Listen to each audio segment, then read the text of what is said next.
The very beginning of the Parsha, Hashem appears to Moshe Rabbeinu, and he he's introduced himself by his name.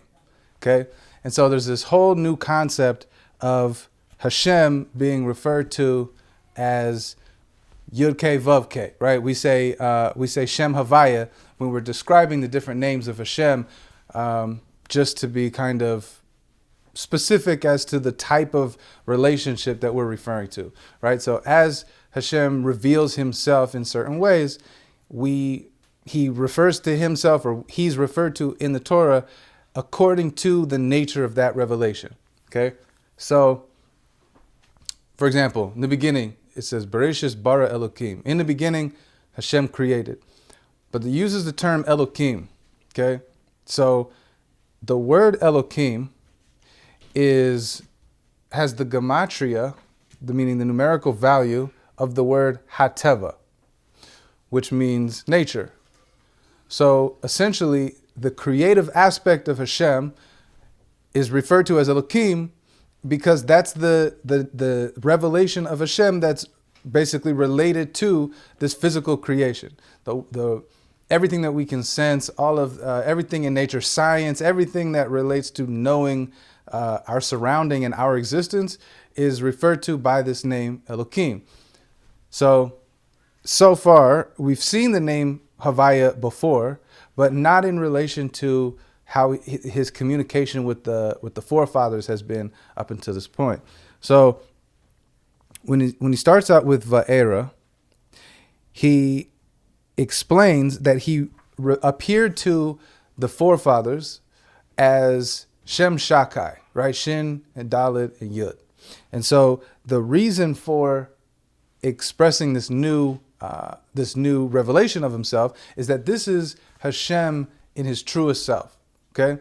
And so by introducing himself to Moshe Rabbeinu in this way, now Moshe Rabbeinu is going back to Eretz Mitzrayim with this essentially as a shliach for Hashem, but this new level of Hashem, essentially, that was not previously known. And so this is basically the kind of the focus of the talk today. So the plagues, the 10 plagues, Moshe Rabbeinu goes back to Parei and says, Hashem has said that the Jewish people need to go and worship him. You need to let his people go so that we can go and worship God and have our relationship with Hashem. So Parei challenges him. He's not hearing it. He's not interested. He says, Mi Havaya. Who's Havaya? He's known all the different manifestations of Hashem as they pertain to specific things, right? So he has this list of, getchkes, these little gods and whatever it is that they know in Egypt. But he also, because of Yosef Atzadik, has Elokim. He understands Elokim. And so the Shalah explains like this. He says, when Moshe Rabbeinu comes and tells Parei about Hashem needing the Jews to go and do their thing, sorry about the noise, he explains that I don't know who this is. I don't know who Havaya is. And so but what the Shalah says is, because he knew what Elokim was, okay, fine, let's say there's a master of nature, a master of the known world and everything that we can experience. Let's say there's a master of all of that, and that is Elokim, right? The nature itself. So he says, so that it's brought in brachas, that the way that Hashem, in Masechta Brachas, it's a Gemara, one of the tractates of the Talmud, that the way that Hashem has set up the kingdoms is that there are kings for each individual kingdom, and that they don't necessarily have control over other kings or other kingdoms, that each one has its own. Obviously, it didn't stay that way. People wanted to conquer, but the nature, the way that he set it up, was that a nation would have a king, and that nation would have its king, and that was it. And so Parei assumed, okay, let's say that there is a master, and the master of nature, let's say it is nature itself, and Now, if you want to say that that's a king, I have my kingdom, and Elohim is the king of nature. Fine. He'll leave me alone. I'll leave him alone. And if Moshe Rabbeinu comes and shows these plagues as miracles that Hashem is the ruler of everything, if it's Elohim, I can match that. Right? He has his sorcerers, he has his magicians that know how to manipulate nature, or it says that the Itztagnine, that the astrologers, they could tap into the stars and understand what was going on based on understanding that piece of nature. And that's a higher level of nature than just this world down here. So it seems like it's a spiritual thing, and it seems very in line with what Moshe Rabbeinu had been accomplishing. So all of these times that he's doing one miracle after another, at first, Paroi is only focused on matching these miracles. To him, it's not an issue of whether or not Moshe Rabbeinu has anything to do with these things, or even if God has anything to do with them. It's that the God that he's familiar with is handling it, in which case, hey, I can do it too, because it's just nature. I can manipulate nature. Okay, so the Rebbe brings in a Sikha about this concept, he brings the Abarbanel. And the discussion is like this. Why is it that the plagues had to happen? It's such a common question. It's an easy question. Hashem could have done anything. If he's the master of the universe, why couldn't he just snap his fingers, poof, pow? The Yidden are at Har Sinai. All of this punishment and the pummeling, constant pummeling on the Egyptians doesn't make sense. So one of the explanations is that it was because Hashem needed to convince Paroi of Hashem's existence, first of all, for the purpose of freeing the Yidden, for the freedom of the Jewish people. He needed Paroi and the Egyptians to see that so that he could have his people and have their freedom, like he promised, right? By the bris, the covenant with Avram Avinu, he says that his people, his descendants, are going to be, slaves in another land. He says that's part of what's going to happen, but he's going to bring his wrath on those people for everything that they end up doing. So one of the explanations is, why did they have to be punished so severely? Is that, yes, they were supposed to fulfill this prophecy, or this not prophecy, a bris, that the covenant between Avram Avinu and Hashem, that yes, these people were going to be horrible to the Jewish people, but they were going to feel the wrath. The problem was that the Egyptians enjoyed it. They really leaned into this idea of oppression and persecuting the Jewish people. It was horrible, the things that they were doing. The Medrash explains things that I don't even want to say in this time, that were just unspeakable things that they did to the Jewish people. And so, while yes, Pharaoh and the Egyptians were destined to have this happen to them, why did it have to be so harsh? So the second idea is, Hashem says outright, he says, I need that. This is going to happen to Eretz Mitzrayim so that they can know who I am. That they'll know, Ani Havaya, right? Ani Hashem. So it seems like that's the Iker. If you want to say that the Egyptians were being pummeled and they were being destroyed for the sake of freeing the Jewish people, that's not enough, because the Jewish people could have been brought out without having done anything to the Egyptians. If everything says Bishvili Yisrael, like everything in this world happens for the sake of the Jewish people. The Rebbe brings later that the Yalkut Shmoni brings the exact lashon that says that everything that happens in this world, it's for the sake of the Jewish people. And we'll revisit what that means. But as it pertains to freeing the Jewish people, how could it be that this would have to happen to the Egyptians then? If it's all about freeing us, that's not enough. So the Egyptians didn't get entirely wiped out. And the first set of plagues actually affected the Jewish people as well. Because it wasn't just that the Egyptians needed to know Hashem. It was that the Yidden also needed to know Hashem. That we know that there were some that didn't go. There were some that didn't leave when it was time to go. There were some that doubted Moshe Rabbeinu. So, l'chadchila, the Jews needed to also know Havaya, right? We say that Moshe Rabbeinu comes back with this new revelation of Hashem. They also, the Yidden, were familiar with Elokim and Shem Shakai.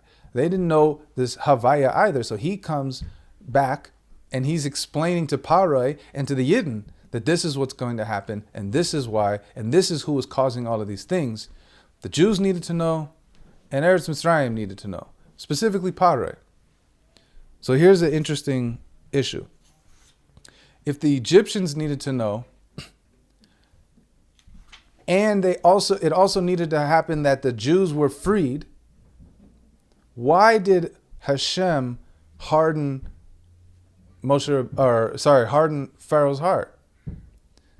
That's the problem, right? If there's free will, and the whole point is to free the Jews, and that Paro should know that Hashem is real. At a certain point, Paro gives up or lets in. He says, "Okay, fine, take them." Then he changes his mind. Hashem hardened his heart. So the Shalah, to explain this, he says that he brings the Zohar, and the Zohar says that when Hashem says I will harden Pharaoh's heart, what he's saying is that the Ani that is Ani Havaya will itself, the idea itself will harden Pharaoh's heart.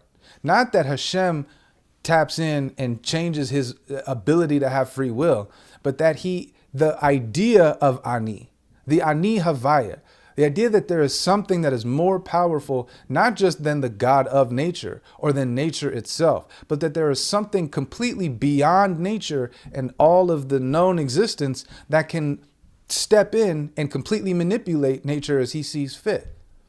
This is what Paro had a problem with. And this is where his frustration was. And this is why he was so stubborn. So when it says that I will change him or I will harden his heart, this is what it means. Not that he did it actively, but that it happened b'meila. It just happened. He had a problem with it. So